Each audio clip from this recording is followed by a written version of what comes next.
Hello बेटा, good afternoon. मैं सबको दिखाई दे रही हूँ। अच्छा अभी आप बताना, अब सबको मैं दिखाई देने लगी। हाथ खड़ा करो जिसको जिसको दिखाई दे रही हूँ, चेहरा दिख रहा है मेरा। हाँ हाँ हाँ। तो सबसे पहले मैं बेटा, मेरा नाम भावना है और मैं आप लोगों को फिजिक्स पढ़ाती हूँ। जिन स्कूल ने पहले भी पढ़ा है तो पिछले 2 बैच में भी मैंने आप लोगों को पढ़ाया है, और फिजिक्स में भी प्रकाश का जो चैप्टर है, प्रकाश का परावर्तन और अपवर्तन, ये वाला पार्ट मैं पढ़ाने वाली हूँ। ठीक है बेटा, मैं यही IIT कानपुर से PhD करती हूँ। ठीक, अब हम आ जाते हैं अपनी क्लास के ऊपर में। अभी थोड़ी देर पहले मैं आप लोगों को पहले नहीं दिखाई दे रही थी, एकदम काला काला दिख रहा था। ठीक है, थोड़ी देर बाद दिखाई देने लगी। क्यों दिखाई देने लगी बेटा, क्या हुआ बताइए? आप सबने नोटिस किया कि नहीं? कुछ भी बताओ, कैसे कैसे अभी आपको काला काला दिख रही थी ना थोड़ी देर पहले। मान लो कि जिनको मेरी आवाज नहीं भी आ रही थी, आपको स्क्रीन पे तो मैं दिख रही थी ना, कि पहले अंधेरा था, उसके बाद फिर मैं दिखने लगी। तो क्या हुआ होगा यहाँ, क्या किया होगा मैंने? लाइट, बिल्कुल। तो क्या किया मैंने, कमरे की लाइट बंद कर दी थी तो आपको नहीं दिख रही थी, उसके बाद लाइट ऑन कर दी तो फिर आप लोगों को दिखने लगी। ठीक, तो यही तो आज का हमारा चैप्टर भी है ना। आपका नवा चैप्टर क्या है? प्रकाश का परावर्तन और अपवर्तन। ठीक है, तो सबसे पहले ये भी तो जान लेते हैं कि प्रकाश क्या होता है। तो प्रकाश से क्या हुआ बेटा, मान लीजिए आपकी आंख एकदम ठीक थी, पर फिर भी कमरे में अगर लाइट मैंने बंद कर दी तो आपको दिखाई देना बंद हो गया था। तो क्या बिना प्रकाश के तो आप कोई भी चीज देख सकते हो संसार में? हाथ खड़ा करो, बिना लाइट के आपको दुनिया में सब कुछ दिखाई देगा? कितने लोगों को लगता है देगा दिखाई? कितने लोगों को लगता है दिखाई नहीं देगा? हाथ खड़ा करें।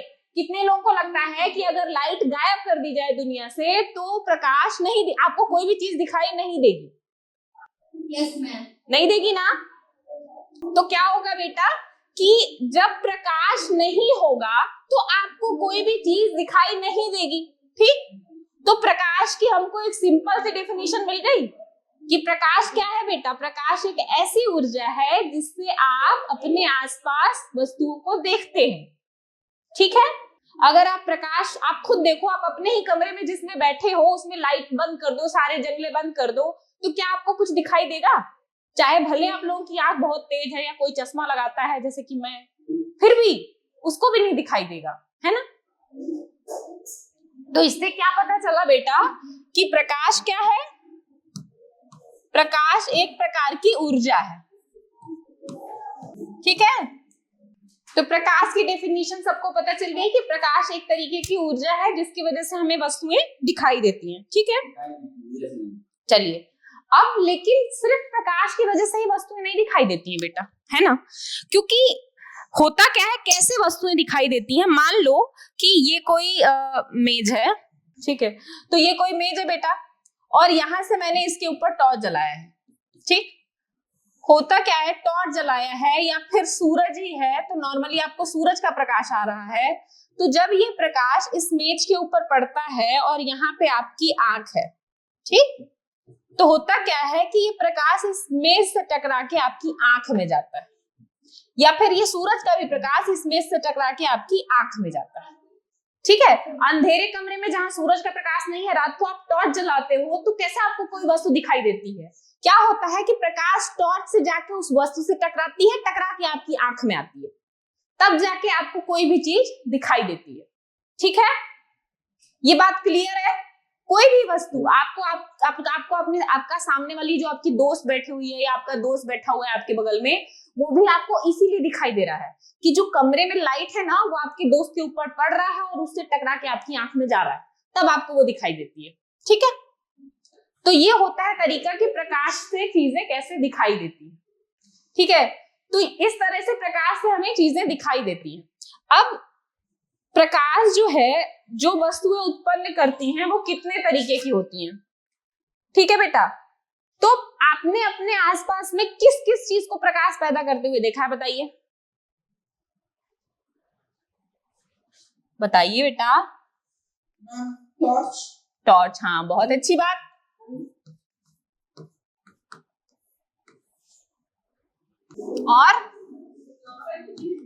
और किस चीज से आता है बेटा प्रकाश? सूर्य, हाँ बिल्कुल, किसी ने कहा सूर्य। और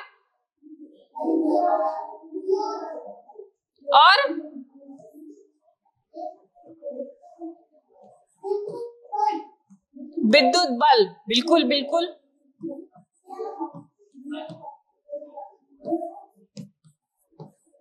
विद्युत बल्ब, ठीक है।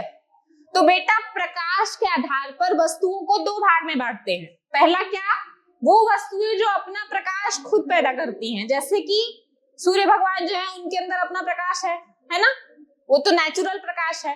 उसके अलावा आपके कमरे में जो भी ट्यूबलाइट या बल्ब जो भी जल रहा है उसके अंदर से प्रकाश है, ठीक। तो ये जो वस्तुएं हैं यह टॉर्च है, ठीक। तो ये वस्तुएं क्या है बेटा, दीप्त वस्तुएं हैं जिनके अंदर खुद का प्रकाश है, ठीक है।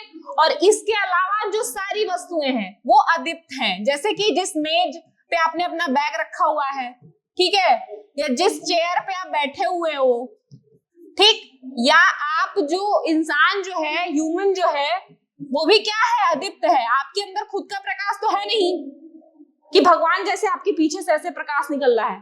तो बेटा जो वस्तुएं अपना प्रकाश खुद उत्पन्न करती हैं उनको दीप्त वस्तुएं कहते हैं, जैसे सूर्य हो गया, टॉर्च हो गया, बल्ब हो गया।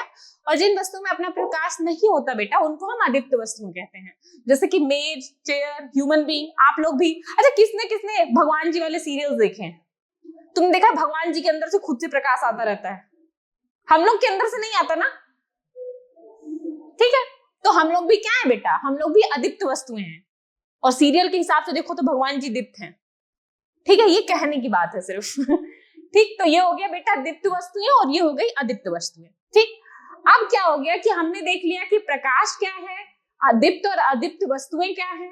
अब हमें देखना है कि प्रकाश के गुण क्या होते हैं, ठीक है, प्रकाश के गुण क्या होते हैं। अच्छा, कोई मुझे ये बताए, जब भी तुमने ऐसे टॉर्च जलाई होगी बेटा, कभी ना कभी तो टॉर्च जलाई होगी ना, तो ये प्रकाश की किरण टॉर्च से ऐसे निकल के जाती है कि ऐसे निकल के जाती है? बताओ, 1 नंबर की 2 नंबर? फर्स्ट वाला। सबने देखा है कि हमेशा प्रकाश की किरण सीधी निकल के जाती है, ठीक। तो हमें प्रकाश का पहला गुण क्या पता चला बेटा, कि प्रकाश जो है वो सीधी रेखा या फिर सरल रेखा में गति करता है, ठीक है। प्रकाश की रेखा बेटा कभी भी टेढ़ी मेढ़ी नहीं हो सकती, ठीक। अभी हम लोग एक एक्सपेरिमेंट करके भी देखते हैं कि कैसे वो सीधी रेखा में चलता है, ठीक है। तो इसका मतलब ये बात तो क्लियर हो गई कि प्रकाश सीधी रेखा में चलता है, पहला गुण। अब प्रकाश चलता है कि नहीं चलता है, इसमें किसको डाउट है? प्रकाश चलता है कि नहीं, ये बताओ। कितने लोगों को लगता है चलता है प्रकाश? हाथ खड़ा करें। लगता है बहुत सारे लोगों को, अच्छी बात है। कितने लोगों को लगता है प्रकाश नहीं चलता है? अच्छा ये बताओ, बट एक स्विच ऑन करते हो और जैसे स्विच ऑन करते हो फट से बल्ब जल जाता है ना, पर उसमें भी थोड़ा सा टाइम लगता है बेटा, तो प्रकाश चलता है, ठीक। तो अब अगर प्रकाश चलता है तो उसकी कोई गति भी होगी, किस चाल से चलता है प्रकाश? तो प्रकाश की गति कितनी होती है बेटा? प्रकाश का जो वेग होता है, जिस वेग से प्रकाश चलता है, वो होता है 3 × 10⁸ मीटर पर सेकेंड। कहां पे? निर्वात में। अब आप बोलोगे कि निर्वात क्या होता है, तो कितने लोगों को पता है वात क्या होता है? वात का मतलब वायु, निर्वात का मतलब जहां वायु ना हो। कहां वायु नहीं है? कितने लोग भूगोल में पढ़े हैं? हमारी धरती है, उसके आसपास वायुमंडल है ना, वायुमंडल के ऊपर तो वायु नहीं है। तो जहां वायु नहीं है बेटा, वहां प्रकाश की चाल कितनी होती है? 3 × 10⁸ मीटर पर सेकेंड होती है, ठीक। तो अब बोलोगे कि जहां वायु है वहां क्या होती है, वहां थोड़ी कम हो जाती है, ठीक है। तो हमने देखा कि क्या हुआ, प्रकाश जो है सीधी रेखा में चलता है और प्रकाश की ये वेग, इस गति से प्रकाश चलता है, ठीक है।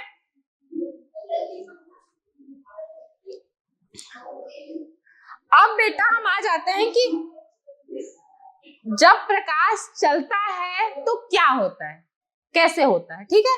इसके लिए हम, आप वो जला दीजिए धुआं वगैरह, लाइट ऑफ कर दीजिए।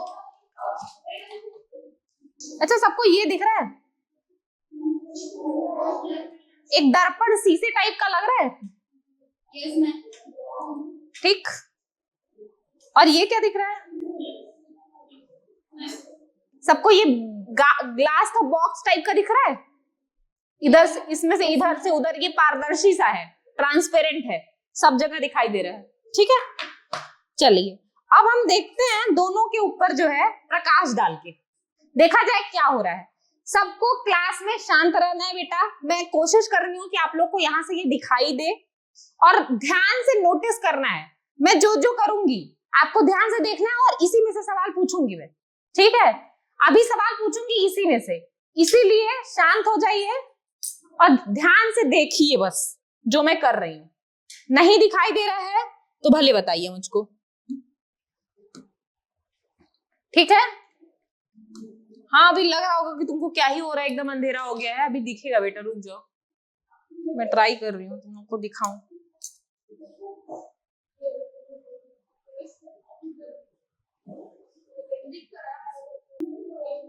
किसको किसको ये रे दिख रही है, लेजर वाली?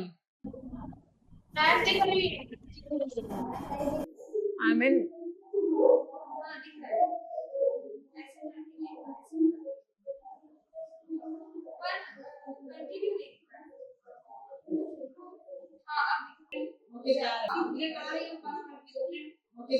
जा रही है, दिखने लगा, वाओ मेरी इतनी मेहनत सफल हो गई बेटा। दिख रहा है सबको? नीचे मैंने जो तुम लोगों को अभी अभी मिरर वाली स्ट्रिप दिखाई थी, उस स्ट्रिप के ऊपर मैं लेजर लाइट डाल रही हूँ।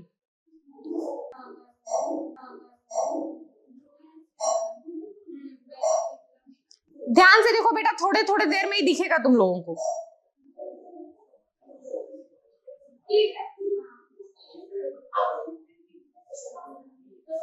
सबको ये सीधी सीधी लेजर लाइट तो दिख ही रही होगी ना बेटा, कभी कभी तो दिख ही रही होगी थोड़ी बहुत तुम लोगों को। अभी दिख रही है ना सीधी लाइन, देखो लेजर वाली लाइन सीधी दिख रही है कि नहीं? उतना अच्छे से तो नहीं दिखाई दे रहा बेटा, पर जो भी थोड़ा बहुत तुमने अगर देखा होगा कुछ तो जो तुम लोगों को समझ में आएगा, चलो उसके ऊपर बढ़ाते हैं, ठीक है। क्योंकि मुझे, मेरा मन है कि तुम लोगों को प्रॉपर दिखाई देता। अच्छा अभी नहीं दिखाई दे रहा होगा, पर आरएसके का जो यूट्यूब का चैनल है ना बेटा, उस पे उसके वीडियो पड़े हुए हैं, तो तुम लोग वहां से देख सकते हो एक बार जाके। इस तरह की कोई लेजर लाइट थी, ठीक, जिससे ऐसे सीधी सीधी प्रकाश की लाइन थोड़ा थोड़ा तो दिखी होगी तुम लोगों को, कि जब मैंने पहले जलाई थी तो ऐसे जा रही थी, ठीक है। इसके बाद मैंने इसी तरह की एक तुम लोग को अभी को दिखाया था ना मिरर, वही मिरर जो तुम लोग रोज मुंह देख के आते हो, ठीक। और मैंने ये प्रकाश की किरण को ऐसे थोड़ा सा टेढ़ा कर दिया और टेढ़ा करके फिर मैंने इसके ऊपर ऐसे डाला, तो ये क्या हुआ कि इधर से ये इधर जाके दिखने लगा था। ऐसा दिख रहा था कि नहीं कुछ? यस मैम, दिख रहा था ना। तो हुआ क्या बेटा कि जब प्रकाश की किरण जो है, मैंने ये चिकने सतह पे, जो कि तुम्हारे मिरर का ये चिकना सतह है या फिर परावर्तक सतह है। परावर्तक सतह कैसे, इसके पीछे क्या है, पेंट है, और ये सामने क्या है, परावर्तक पृष्ठ है, ठीक है। तो जब मैंने इसके ऊपर प्रकाश को डाला बेटा, तो हुआ क्या कि प्रकाश जिधर से आ रहा था उधर ही वापस चला गया, ठीक। जैसे कि जितने भी लड़कों ने क्रिकेट खेला होगा बेटा, जब बॉल को तुम दीवार पे मारते हो जोर से, क्या होता है, बॉल बैक वापस आ जाती है तुम्हारे डायरेक्शन में, आ जाती है ना। तो ऐसे ही बेटा जब प्रकाश को किसी परावर्तक पृष्ठ पे डालते हो तो वो क्या होता है, वो वापस उसी दिशा में वापस आ जाती है। इसी घटना को हम क्या बोलते हैं बेटा, प्रकाश का परावर्तन, ठीक है। तो इस घटना को हम बोलेंगे बेटा प्रकाश का परावर्तन।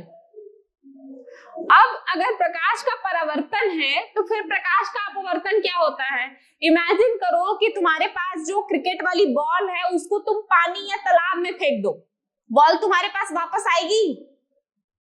नहीं आएगी ना, वो तो पानी में चली जाएगी अंदर। तो ऐसे ही जब बेटा प्रकाश की किरण को भी किसी पारदर्शी माध्यम पे डालोगे, जैसे कि पानी, जैसे कि ये जो कांच की स्लैब है, ठीक है, जब इसके ऊपर डालेंगे बेटा तो प्रकाश लौट के उसी दिशा में वापस नहीं आएगा। क्या होगा? वो इसको पार करके दूसरी तरफ चला जाएगा। ठीक है, तो उस घटना को हम बोलेंगे कि जब प्रकाश को किसी पारदर्शी माध्यम के ऊपर डालते हैं बेटा तो प्रकाश इस दिशा में वापस आने की बजाय क्या होगा? उसी के अंदर से चला जाएगा। तो इस घटना को हम बोलते हैं बेटा प्रकाश का अपवर्तन।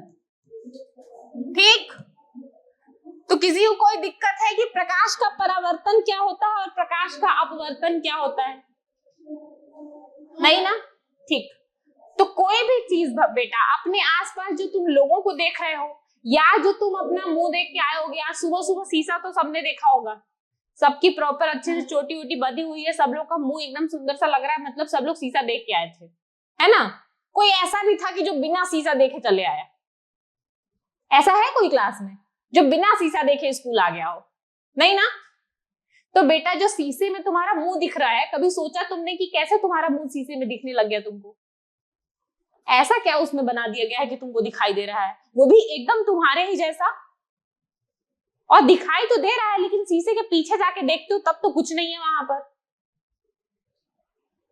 तो बेटा जो तुमको तुम्हारा ये शीशे में मुंह दिख रहा था, ये भी किस वजह से दिख रहा था? प्रकाश के परावर्तन की वजह से। तुम्हारे चेहरे से निकल के या तुम्हारे अंदर से निकल के जो प्रकाश की किरणें हैं तुम्हारे अंदर से नहीं आ रही है, मतलब तुम्हारे ऊपर जो रूम के प्रकाश की किरणें पड़ी हैं, ठीक है, तुम अपने से तो प्रकाश नहीं पैदा करते होगे, है ना? तो जो प्रकाश की किरण यानी कि जो तुम्हारे रूम में लाइट जल रही है वो तुम्हारे ऊपर पड़ रही है और तुम्हारे ऊपर से जाके शीशे पे पड़ रही है और फिर शीशे में से जाके तुम्हारी आंख में वापस आ रही है। अच्छा तुम ये बताओ, तुमको शीशे में तो तुम्हारा मुंह दिखता है, लेकिन कभी ऐसा कोई जंगला या विंडो देखा है जिसमें तुमने ऐसा कांच लगी होती है, देखती हो कैसा पारदर्शी से कांच लगा होता है, उसमें तो तुम्हारा मुंह नहीं दिखता? नहीं दिखता ना? अब उसके पीछे हाथ लगा लो तो थोड़ा बहुत दिखाई देगा लेकिन साफ साफ नहीं दिखता। क्यों? क्योंकि बेटा वहां प्रकाश का अपवर्तन हो जा रहा है, वहां उस कांच में से वो पारदर्शी है ना, तो उसमें से क्या हो रहा है कि प्रकाश आर पार चला जा रहा है, तो वहां अपवर्तन हो जा रहा है। ठीक, तो इससे क्या पता चला बेटा? जो भी तुम्हारा प्रतिबिंब या इमेज बनता है वो क्यों बनता है? प्रकाश के परावर्तन की वजह से।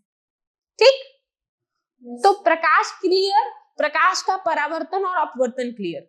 कोई किसी को कोई दिक्कत ये समझने में कि परावर्तन प्रकाश का क्या है और अपवर्तन क्या है? अभी पूछो, नहीं तो फिर हम आगे पढ़ते हैं। ठीक है, चलो, तो मतलब मैं समझ रही हूँ कि इसका मतलब किसी को कोई डाउट नहीं है।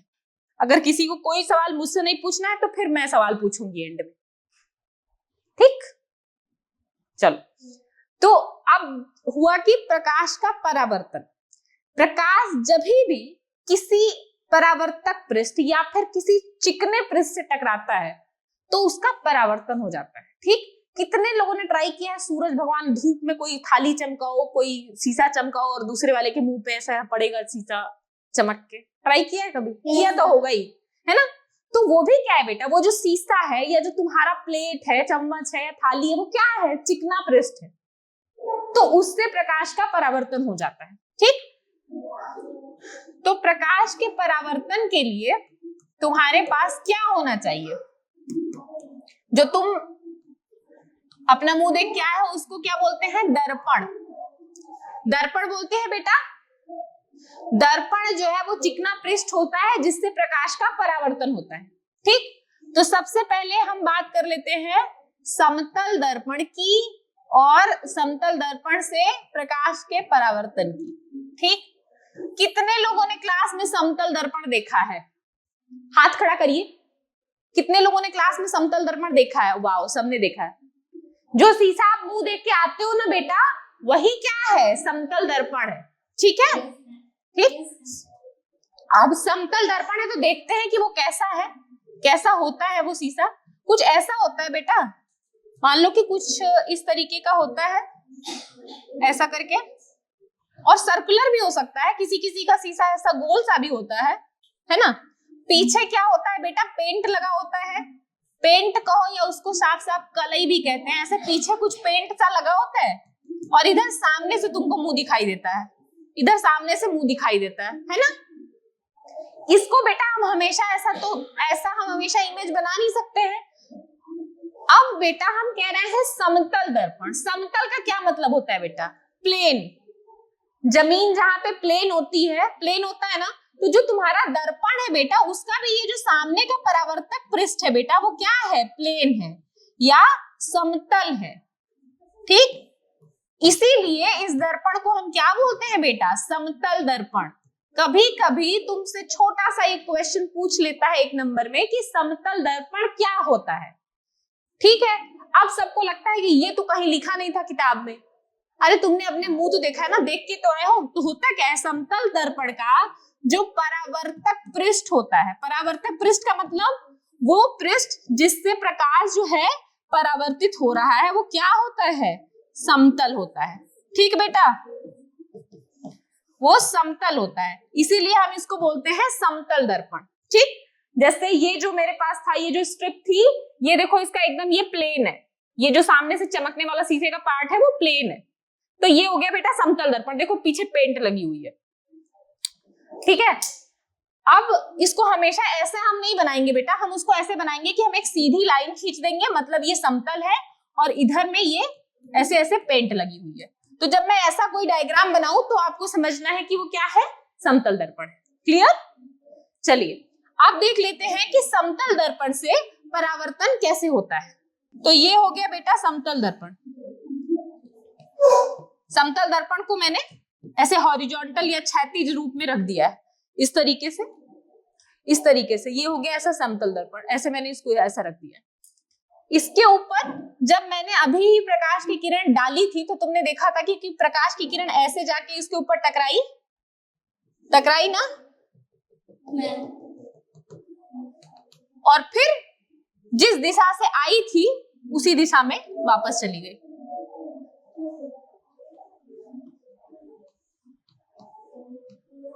ठीक है, तो यहाँ पे थोड़ा सा डायग्राम बेटा ये थोड़ा सा दूर जा रहा है, पर एक्चुअली में ये दूर नहीं जाएगा, एकदम सेम दिशा में, सेम लाइन में वो जाएगा वापस।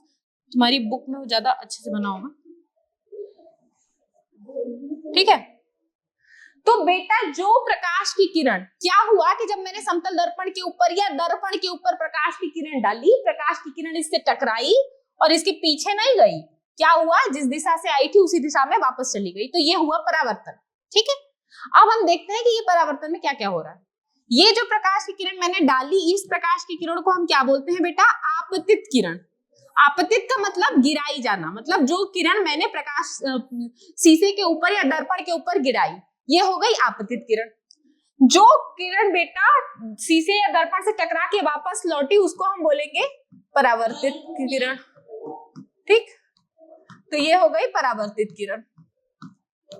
जिस बिंदु पे बेटा यहाँ पे प्रकाश की किरण टकराई थी, इस बिंदु को हम बोलेंगे बेटा आपतन बिंदु। ठीक, आपतन बिंदु। आपतन बिंदु मतलब जिस बिंदु पर प्रकाश की किरण गिरी, और उसके बाद से यहाँ आपतन बिंदु पर एक लंब, लंब का मतलब किसी भी पॉइंट पे जब 90 डिग्री की एक रेखा खींचते हो बेटा, तो इसको क्या बोलते हो? लंब। तो ये जो आपतन बिंदु पर लंब होता है, इसको हम बोलते हैं अभिलंब। ठीक बेटा, लंब का मतलब कोई भी रेखा है उसके ऊपर एक 90 डिग्री की रेखा खींच दो, कोई भी रेखा के ऊपर 90 डिग्री की रेखा खींच दो तो तुम बोलते हो कि ये क्या है? लंब है ना।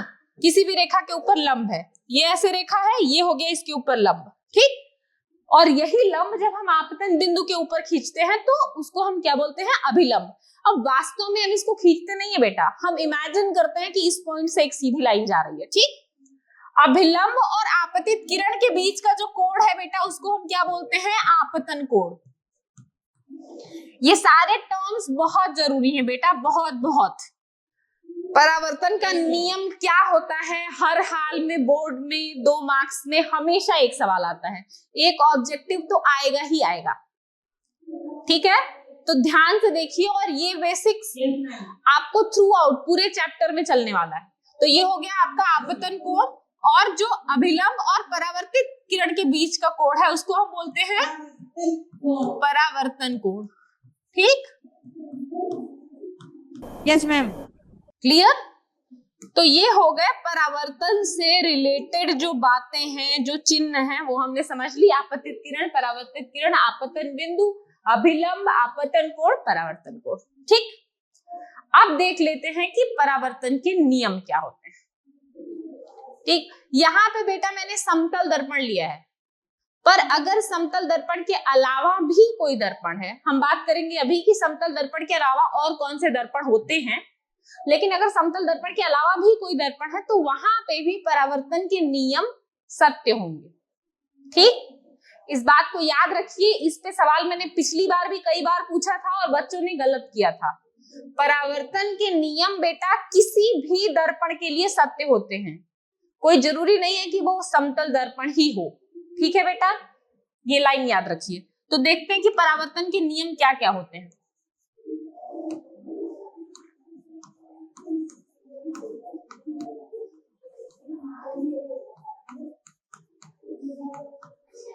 तो सबसे पहले बात कर लेते हैं परावर्तन का पहला नियम, ठीक है बेटा?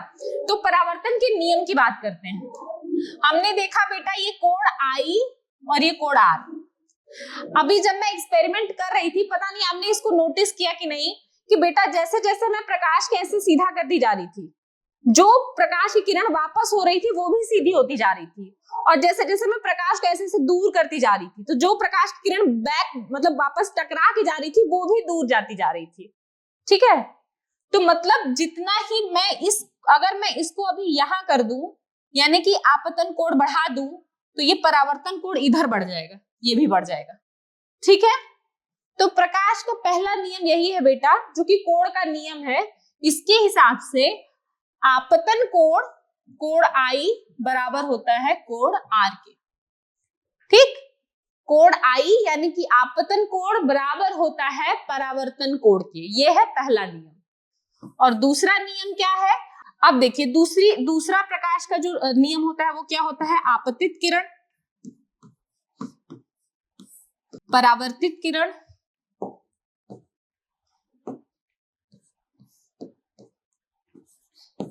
और आपतन बिंदु पर जो अभिलंब है, ये क्या होते हैं बेटा? ये तीनों के तीनों एक ही तल में स्थित होते हैं, ठीक? आपतित किरण, परावर्तित किरण और आपतन बिंदु पर अभिलंब तीनों एक ही तल में स्थित होते हैं। अब तल समझते हो कि नहीं? यहां पे किसको कितना तल दिख रहा है? मैंने ऐसे किताब को रख रखा है, कितने तल दिख रहे हैं बेटा? एक ये हॉरिजॉन्टल दिख रहा है और एक ये वर्टिकल दिख रहा है, ये क्षैतिज और ये ऊर्ध्वाधर दिखा? तल समझ में आया? अब समझ में आया? तल का मतलब समझ में आया कि नहीं किसी को?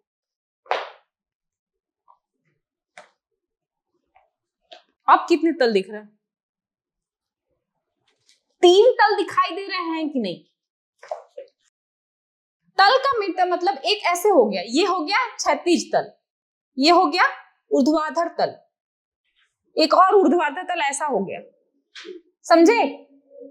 तो आपतित किरण, परावर्तित किरण और आपतन बिंदु पर अभिलंब तीनों एक ही तल में होंगे, या तो इसमें होंगे, या तो ये क्षैतिज में होंगे, या ऊर्ध्वाधर में होंगे, ठीक है? इसको अच्छा, जिनको समझ में नहीं आया वो बैठ के सोचने की कोशिश करेंगे वापस घर जाके कि आखिर तल होता क्या है। जैसे तुम्हारे जो टेबल पर तुमने अपनी किताब कॉपी रख रखी है वो कौन सा तल है बेटा? क्षैतिज तल है, क्षैतिज है ना, जिसके ऊपर रख के लिख रहे हो तुम लोग, एक तल वो है। एक जो तुम्हारे कमरे का जो तुम्हारी दीवार है, एक ऊर्ध्वाधर तल है वो, ठीक है? तो इसी तरह से ये आपतित किरण, परावर्तित किरण और अभिलंब तीनों एक ही तल में स्थित होते हैं। अब बेटा ये हो गया परावर्तन के 2 नियम, जो कि सभी प्रकार के दर्पण के लिए सत्य हैं, ठीक? चाहे वो दर्पण समतल दर्पण हो, अवतल दर्पण हो, उत्तल दर्पण हो, परावर्तन के नियम सभी प्रकार के दर्पणों के लिए सत्य होते हैं। हमेशा ये परावर्तन हो रहा है तो ये नियम होंगे ही होंगे। ठीक है, तो ये हो गया बेटा परावर्तन के नियम। तो अभी तक हमने क्या क्या पढ़ लिया? प्रकाश पढ़ लिया, प्रकाश के गुण पढ़ लिए, दीप्त अदीप्त वस्तुएं पढ़ ली, परावर्तन और अपवर्तन में अंतर समझा, और परावर्तन के नियम क्या होते हैं ये समझ लिया। ठीक, अब आ जाते हैं हम अपने दर्पण के ऊपर। अभी अभी मैंने कहा सभी प्रकार के दर्पण, समतल दर्पण, उत्तल दर्पण, अवतल दर्पण। देखते हैं क्या होता है। सबसे पहले बात करते हैं हम लोग समतल दर्पण की, क्योंकि समतल दर्पण वो दर्पण है जो तुमने देख रखा है ना। चलो, तो ये था समतल दर्पण। क्यों समतल है? क्योंकि ये जो परावर्तक पृष्ठ है वो क्या होता है? समतल होता है, समान तल का होता है। ठीक है, अब चलिए बात कर लेते हैं सबसे पहले कि जो समतल दर्पण वाला प्रतिबिंब बनता है, कैसा प्रतिबिंब बनता है समतल दर्पण से। सबसे पहले ये बताओ कि जो तुम्हारा समतल दर्पण वही दर्पण है जो शीशा तुम लोग आज मुंह देख के आए थे, उसमें जो तुम लोग की प्रतिबिंब दिख रही थी, तुम लोग उसको पकड़ पाओगे कि नहीं? हाँ, कितने लोगों को लगता है कि तुम उस प्रतिबिंब को पकड़ सकते हो? हाथ खड़ा करो। और कितने लोगों को लगता है कि तुम उस प्रतिबिंब को नहीं पकड़ सकते हो?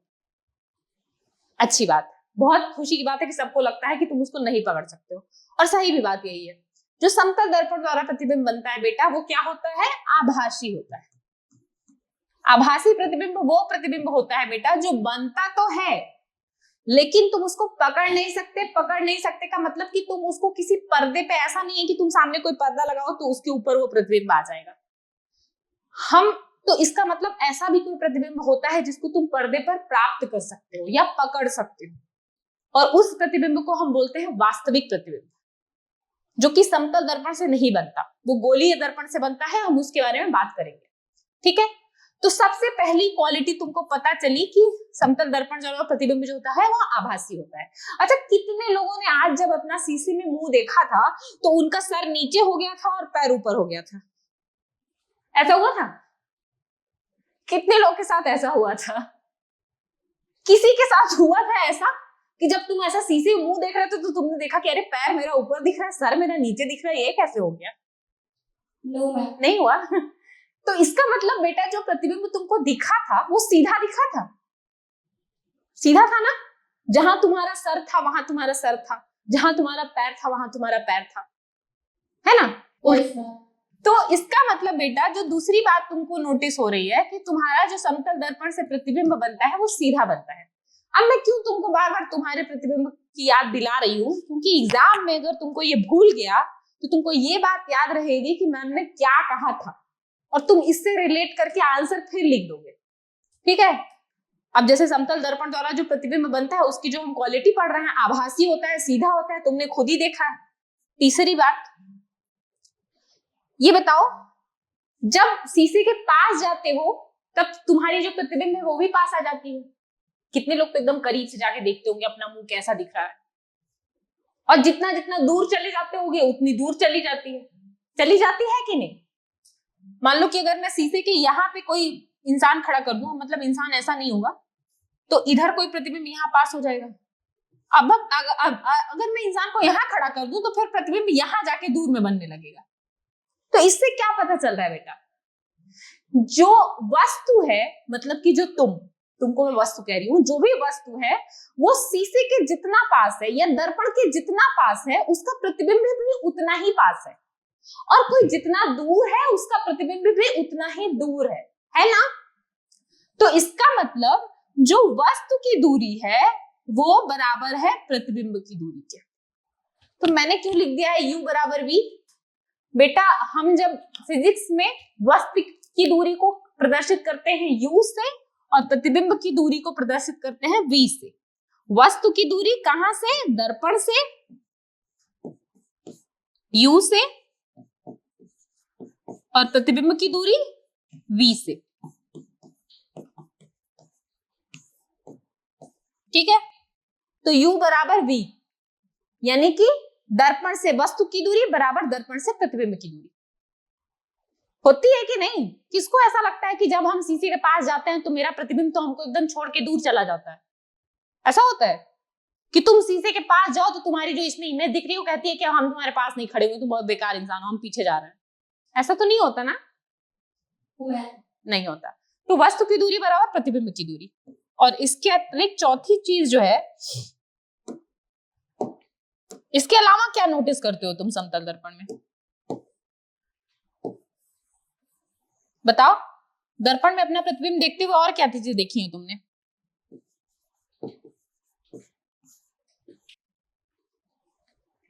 दर्पण में बेटा तुम्हारा जो बायां हिस्सा है वो दायां दिखता है और तुम्हारा जो दायां हिस्सा है वो बायां दिखता है। इसको ट्राई करना, जाके अपना नाम लिखना एक पेज पे और जाके शीशे के सामने रखना। देखना जो लेटर तुमने बाएं रखे होंगे तुम्हारे शीशे में वो दाएं चले जाएंगे और जो तुमने दाएं रखे होंगे वो शीशे में बाएं चले जाएंगे। ठीक है, तो इस घटना को हम बोलते हैं बेटा पार्श्व परिवर्तन। तो जो समतल दर्पण से प्रतिबिंब बनता है बेटा उसमें पार्श्व परिवर्तन होता है। इसका मतलब कि बाएं का दायां हो जाता है और दाएं का बायां हो जाता है। ठीक है, क्लियर? बस यही 4 पॉइंट्स हैं समतल दर्पण से बनने वाले प्रतिबिंब के ये नियम। और इन्हीं 4 नियम के ऊपर कभी कभी अगर एग्जामिनर तुम लोग के ऊपर मेहरबान है तो सीधे सीधे ये सवाल पूछेगा, और अगर नहीं है तो इनके ऊपर न्यूमेरिकल पूछेगा।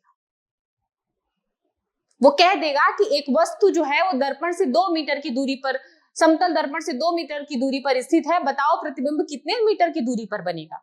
तो अगर तुम्हारे दिमाग में होगा कि U बराबर V होता है तो मतलब तुम फटाक से लिख दोगे कि प्रतिबिंब भी 2 मीटर पर बनेगा, है ना? लेकिन अगर तुम्हारे दिमाग में ये सीधी सी बात U बराबर V नहीं है तो तुम सोचोगे कि कौन सा फार्मूला लगेगा, 1/f बराबर 1/u, V क्या लगेगा, और मार तमाम कैलकुलेशन कर डालोगे और आंसर है एक लाइन का। ठीक, चलिए, तो अब हमने बात कर ली समतल दर्पण की। तो अगर एक दर्पण ऐसा है जिसकी सतह परावर्तक पृष्ठ समतल है तो मतलब इसके मतलब कोई दूसरा भी तरह का दर्पण है ना जिसकी परावर्तक पृष्ठ समतल नहीं है।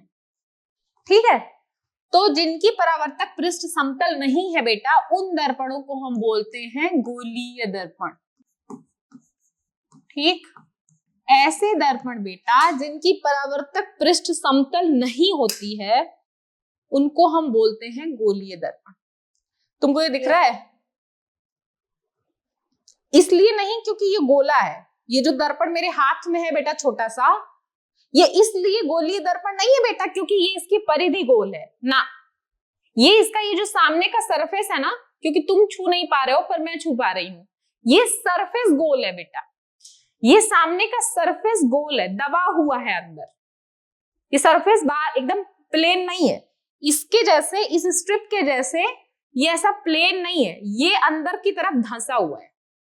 जैसे कि चम्मच, चम्मच सबने देखा होगा ना, तो चम्मच का जो अंदर का हिस्सा है देखते हो कैसा दबा हुआ होता है बेटा। उसी तरह से ये जो दर्पण मेरे सामने है ना बेटा, इसका ये अंदर का हिस्सा अंदर दबा हुआ है, और चम्मच का जो बाहरी हिस्सा होता है वो कैसे बाहर की तरफ निकला होता है। ये जो दर्पण है बेटा इसका ये हिस्सा बाहर की तरफ निकला हुआ है। ये गोलाई इंपॉर्टेंट नहीं है बेटा, ये चौकोर भी हो सकता था। ठीक, तो जो परावर्तक पृष्ठ है बेटा वो क्या होता है जब गोलीय होता है या कह लो कि वक्र होता है, तो ऐसे दर्पणों को हम बोलते हैं गोलीय दर्पण। ठीक, जो परावर्तक पृष्ठ है वो क्या है, वक्र है। वक्र कह लो या गोलीय कह लो। ठीक, अब ये कैसे होते हैं, 2 प्रकार के होते हैं। जिसका परावर्तक पृष्ठ अंदर की तरफ दबा हुआ होता है और ये उभरे हुए भाग पे पॉलिश लगी होती है, इस दर्पण को हम बोलते हैं बेटा अवतल दर्पण। ठीक, और जिसका जो है वो परावर्तक पृष्ठ उभरा हुआ भाग होता है और अंदर के पृष्ठ पे पेंट लगी होती है, इसको हम बोलते हैं बेटा उत्तल दर्पण। ठीक, ये हो गया अवतल दर्पण, ये हो गया उत्तल दर्पण। ठीक है बेटा,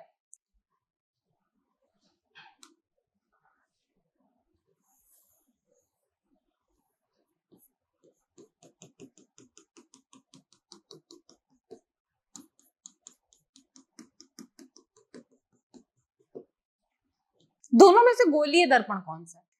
ये जो है बेटा ये गोला है, सिर्फ प्लेन टाइप्स, उसके पीछे पॉलिश है, ठीक, और ये कटोरे जैसा है, कटोरी के पीछे समझ लो पॉलिश है, और ये वाला सामने शीशा है। इसको तुम समझ लो बाउल, यानी कि कटोरी जैसे देखो तुम कि तुम्हारे पास एक कटोरी है, कटोरी के पीछे पॉलिश लग गई है, और जो कटोरी के सामने वाला हिस्सा है उसमें शीशा है, ठीक है। और इसको समझ लो एक प्लेट, एकदम प्लेन सी प्लेट, एकदम प्लेन सी प्लेट ऐसे, और एकदम पीछे पॉलिश लगी है और ये सामने शीशा है। बताओ दोनों में से कौन सा गोलीय दर्पण है?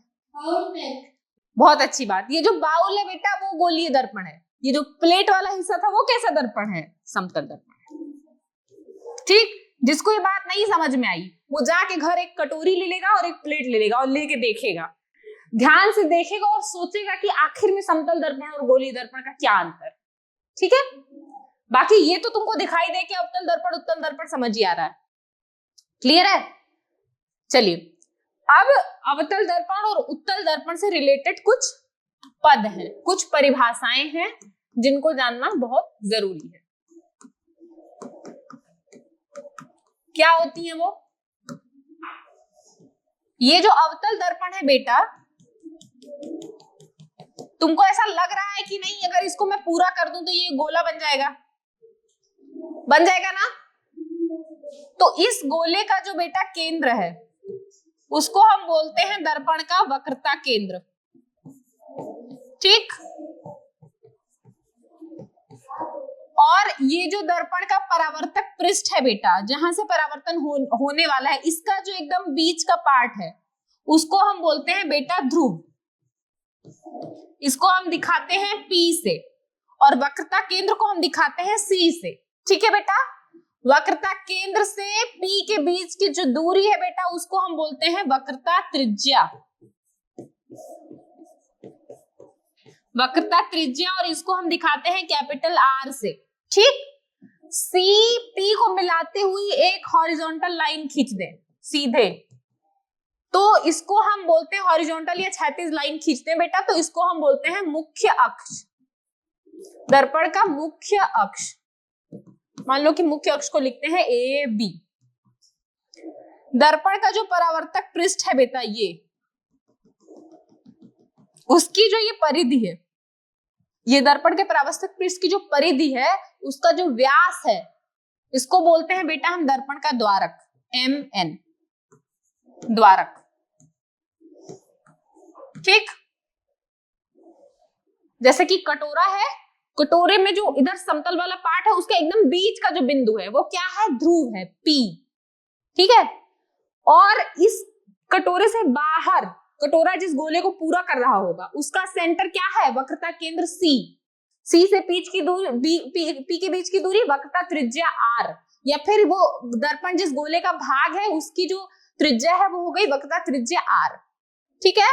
और ये जो कटोरा था ना तुम्हारा, उस कटोरे को ऊपर से लेके नीचे तक की जो लाइन है मेजर कर लो, उसको बोलते हैं वक्रता के द्वारक, MN, ठीक। ये हो गया अवतल दर्पण के बारे में बेटा, और ऐसे ही तुम उत्तल दर्पण के बारे में भी लिख सकते हो। इस तरह से उत्तल दर्पण होता है, तो जो दर्पण के गोले का भाग होगा यहाँ कहीं पीछे होगा, तो यहाँ पे कहीं आ जाएगा इसका वक्रता केंद्र C, इसके परावर्तक पृष्ठ के बीच के पॉइंट को बोलेंगे ध्रुव P और C के बीच की जो रेखा है मिला के सीधी वो हो जाएगी R। एक सीधी लाइन खींच दूं यहां से तो ये हो जाएगा मुख्य अक्ष AB, और जो परावर्तक पृष्ठ है उसका जो व्यास है बेटा ये सीधा वो क्या हो गया? द्वारक MN, ठीक है। सेम फॉर अवतल दर्पण, सेम फॉर उत्तल दर्पण। हम जो है फिजिक्स में हमेशा संकेतों के माध्यम से समझते हैं, ध्रुव को P से, मुख्य अक्ष को AB से, वक्रता केंद्र को C से और द्वारक को MN से। बच गई दो चीजें, फोकस और फोकस दूरी। दर्पण का फोकस क्या है और फोकस दूरी क्या है? तो ये बेटा जो दर्पण है, दर्पण के मुख्य अक्ष के समांतर अगर प्रकाश की किरण हम दर्पण के ऊपर डालते हैं बेटा, तो ये दर्पण से परावर्तन के पश्चात क्या होती हैं? एक बिंदु पे जाके इकट्ठा हो जाती हैं। इसी बिंदु को हम बोलते हैं बेटा दर्पण का फोकस F। ये पॉइंट हमारा P था और यहां कहीं C था। ये दूरी R थी और ये है जो दर्पण के फोकस से P के बीच की दूरी है बेटा, वो है फोकस दूरी F। ठीक, तो दर्पण के मुख्य अक्ष के समांतर चलने वाली प्रकाश की किरण दर्पण से परावर्तन के पश्चात एक बिंदु पर इकट्ठा हो जाती हैं अवतल दर्पण के केस में, या एक बिंदु से आती हुई प्रतीत होती है उत्तल दर्पण के केस में। तुम्हारी बुक में डायग्राम बना हुआ है, तो उसको हम क्या बोलते हैं, पॉइंट को बोलते हैं फोकस, और फोकस से वक्रता केंद्र की जो बीच की दूरी, ध्रुव के बीच की जो दूरी है उसको बोलते हैं फोकस दूरी। अब वक्रता त्रिज्या r और फोकस दूरी में एक रिलेशन है, r बराबर होता है 2f के, यानी कि वक्रता त्रिज्या फोकस दूरी की दुगनी होती है।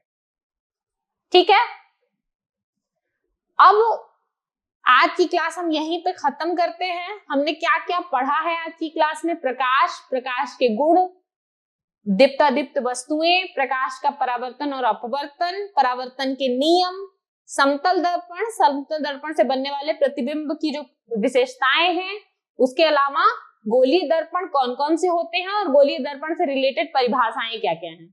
ठीक है, अब आपका होमवर्क क्या है? आज की क्लास के बाद बेटा मैं नेक्स्ट क्लास में पूछूंगी कि आप लोगों ने इसको किया है कि नहीं किया है। मैंने यहाँ पे अवतल दर्पण का फोकस का डायग्राम दिखाया था, आपकी बुक में उत्तल दर्पण का भी डायग्राम दिया गया है, तो आप उस डायग्राम को जाके बनाएंगे। आज जो मैंने पढ़ाया है आप इसको जाके शॉर्ट नोट्स में नोट करेंगे, एक पेज के ऊपर आपको सब कुछ नोट करना है जो आज मैंने पढ़ाया था। और उसके अलावा आप सब लोग अपने घर में जाके एक चम्मच लेंगे, खूब चमकती वाली चम्मच, और चम्मच में मुंह देखेंगे, सामने से पहले पास जाएंगे, फिर दूर जाएंगे, और फिर चम्मच को उल्टा करके देखेंगे।